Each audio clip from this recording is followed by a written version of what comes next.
रसायन के कालांश रसायन विज्ञान की पाठशाला में हमारे चैनल के माध्यम से पठन पाठन करने वाले सभी व्यूअर्स एवं सभी सब्सक्राइबर छात्र छात्राओं का मैं पुनः स्वागत करता हूं। बच्चों, कक्षा 12वीं का पहला अध्याय सॉलिड स्टेट चल रहा है।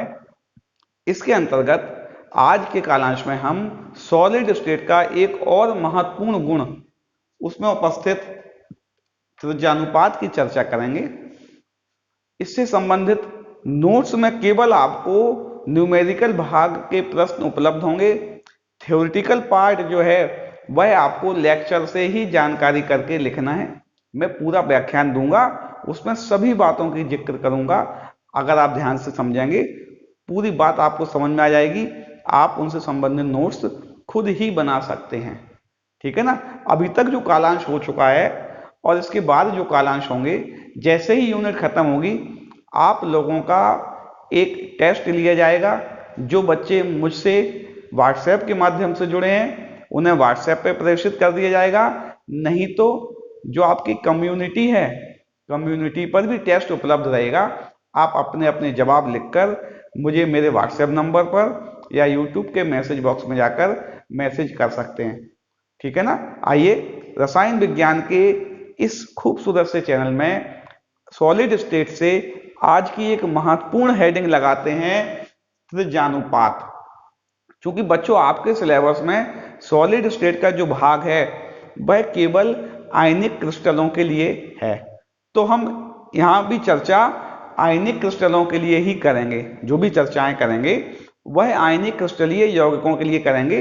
तो नाम से ही स्पष्ट है, किसी भी आयनिक क्रिस्टलीय यौगिक में, किसी भी आयनिक क्रिस्टलीय यौगिक में जो त्रिज्यानुपात होगा, जो त्रिज्यानुपात होगा वह उसकी धनायन की त्रिज्या और ऋण आयन की त्रिज्याओं का अनुपात होगा।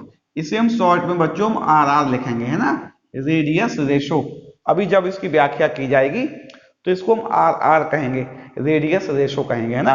त्रिज्यानुपात क्या होता है, आपको परिभाषा लिख सकते क्या, किसी भी क्रिस्टलीय पदार्थ में उपस्थित धनायनिक त्रिज्या और ऋणायनिक त्रिज्याओं का अनुपात उस क्रिस्टल का त्रिज्यानुपात कहलाता है।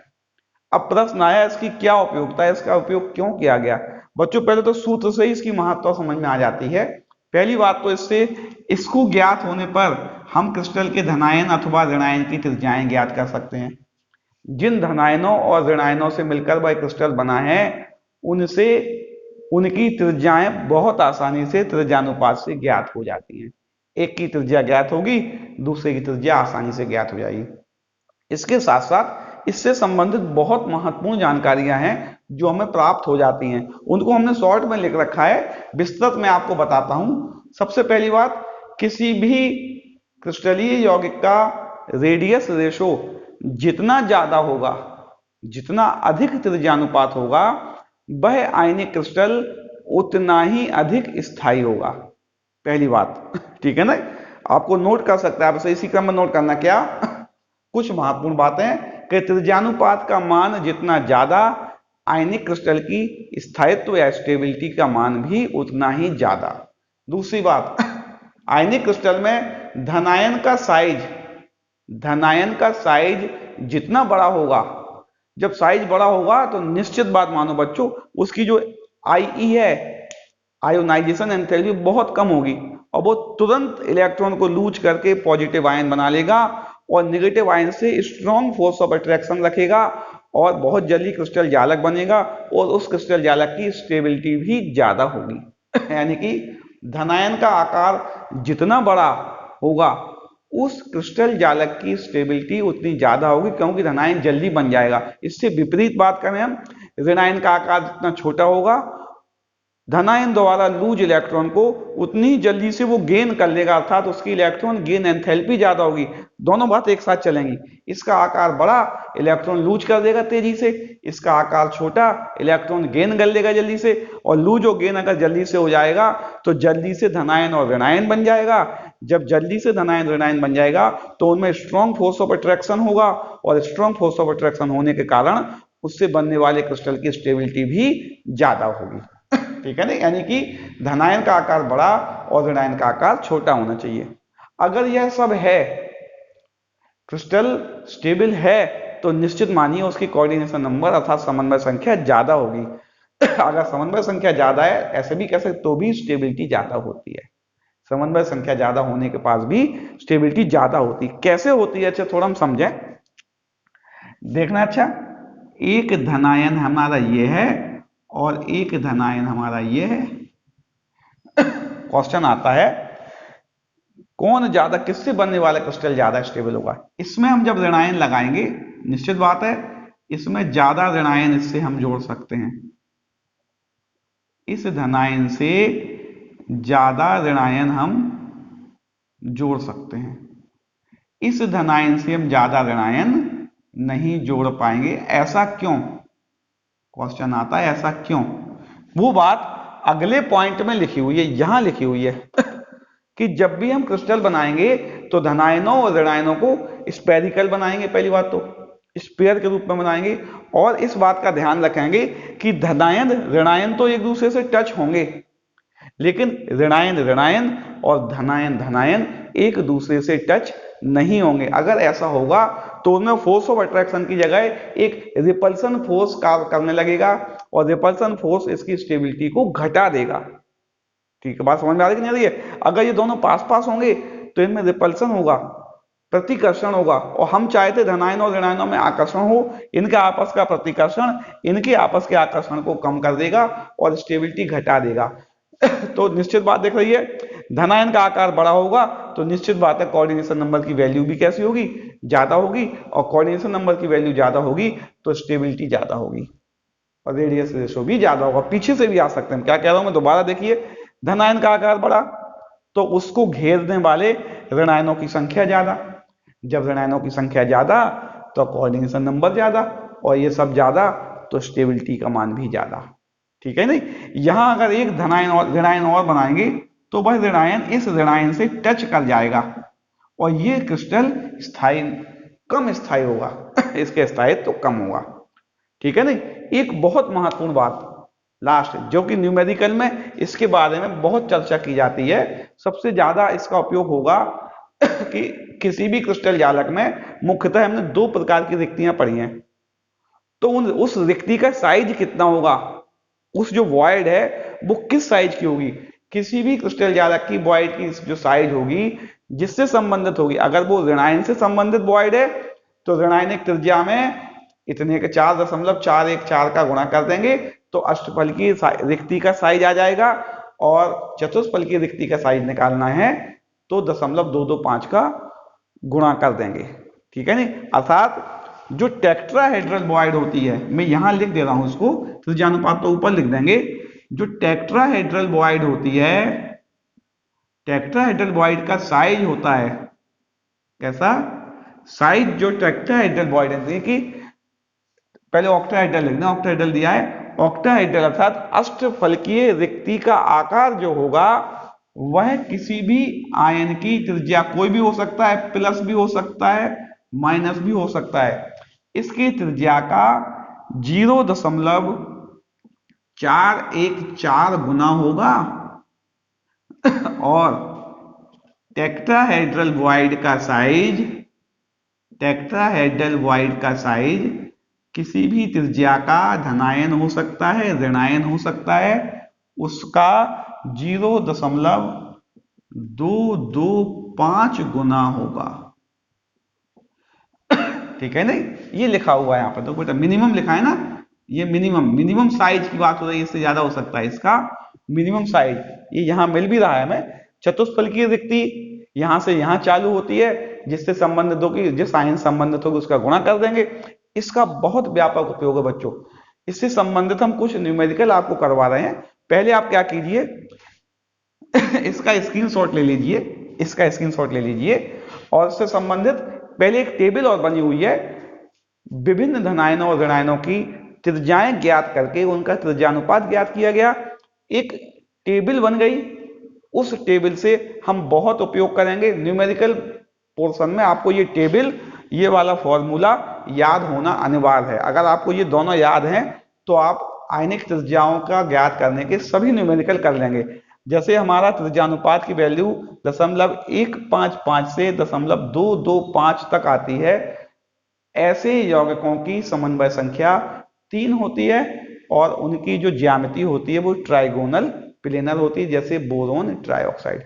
सामान्यतः बच्चों ये माना जाता है कि जो मैक्सिमम वैल्यू आयनिक रेशो की है, अगर किसी भी आयनिक कंपाउंड की मैक्सिमम वैल्यू आती है तो वह परफेक्ट साइज का होता है। मतलब परफेक्ट ट्राइगोनल प्लेनर कब होगा? जब 0.225 आ जाएगी तो परफेक्ट ट्राइगोनल प्लेनर होगा।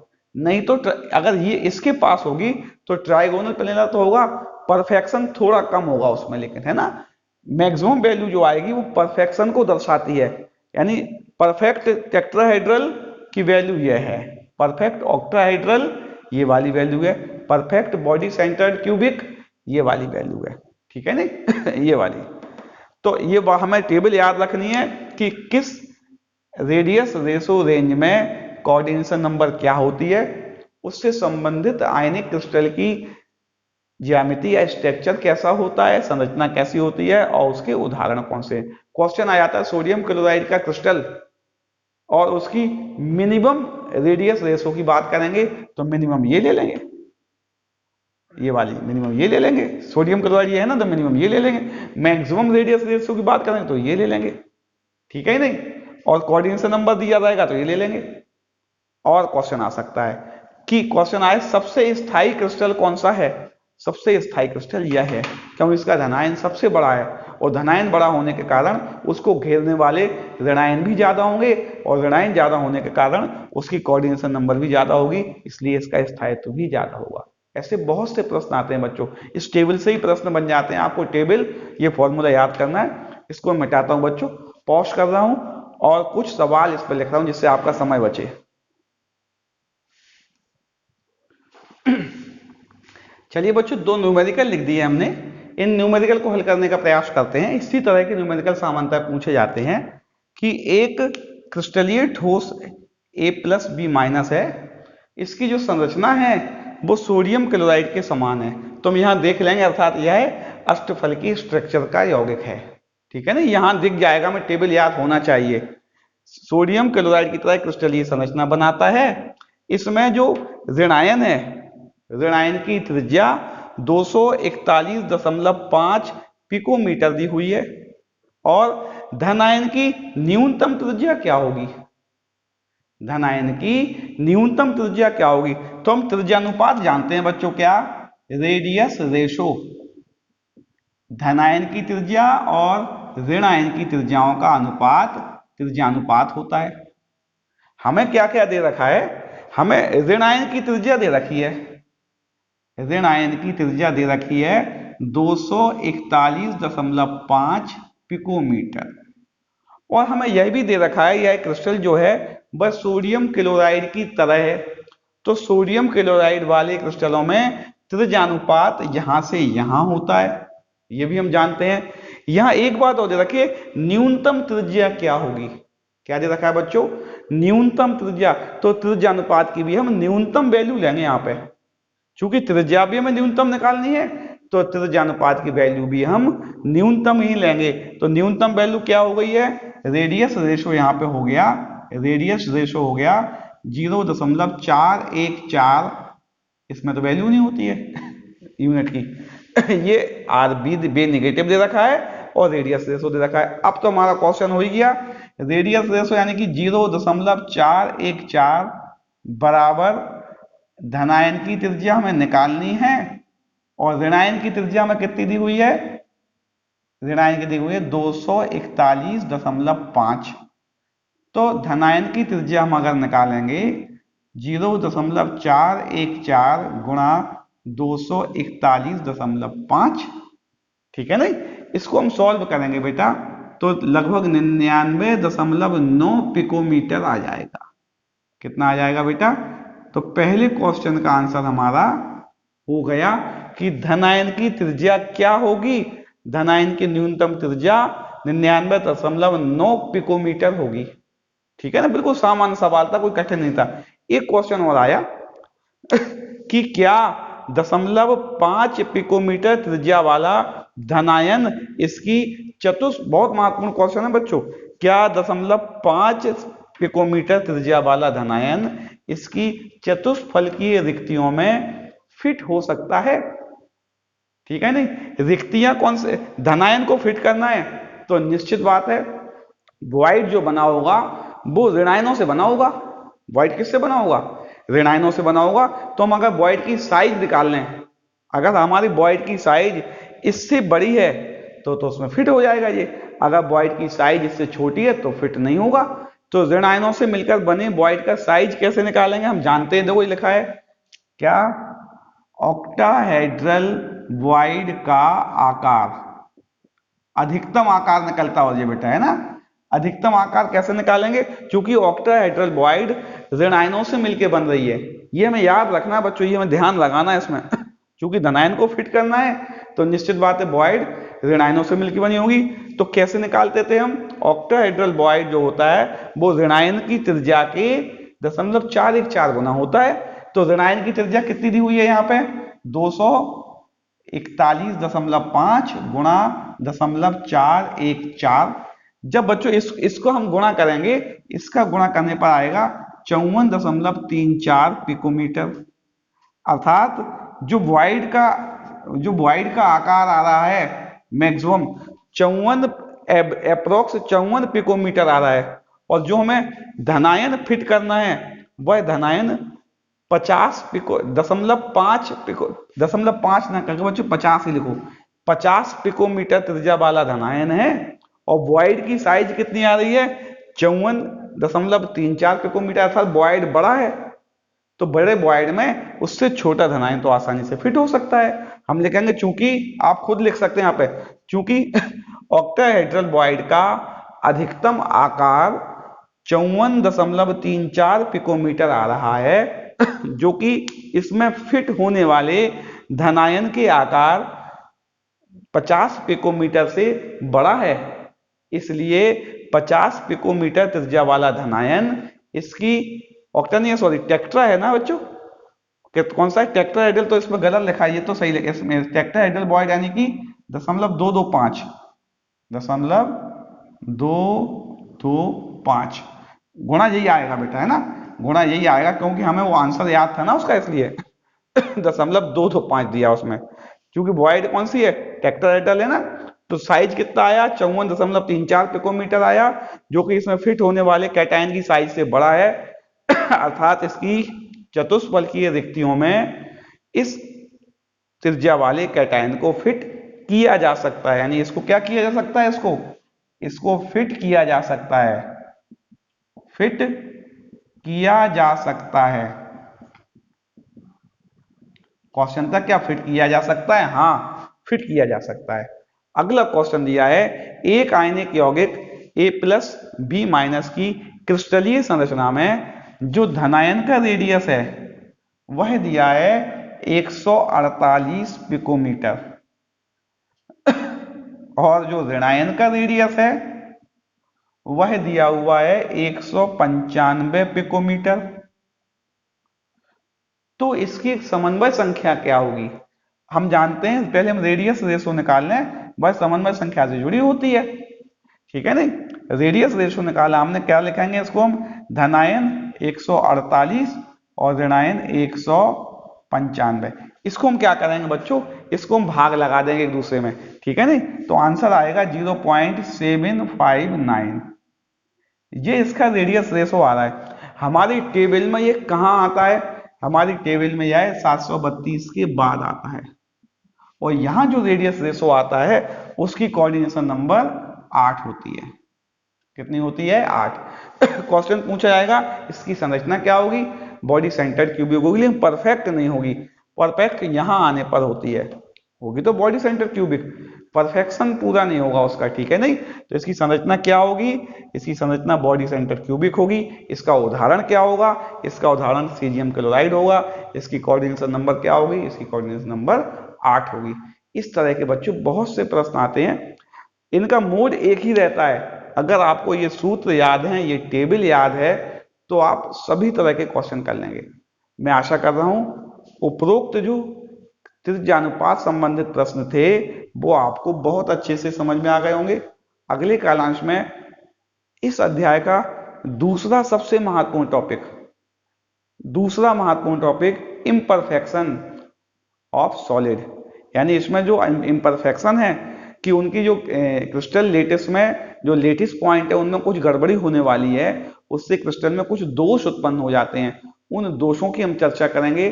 तब तक के लिए बच्चों इसको लिखिए, याद कीजिए।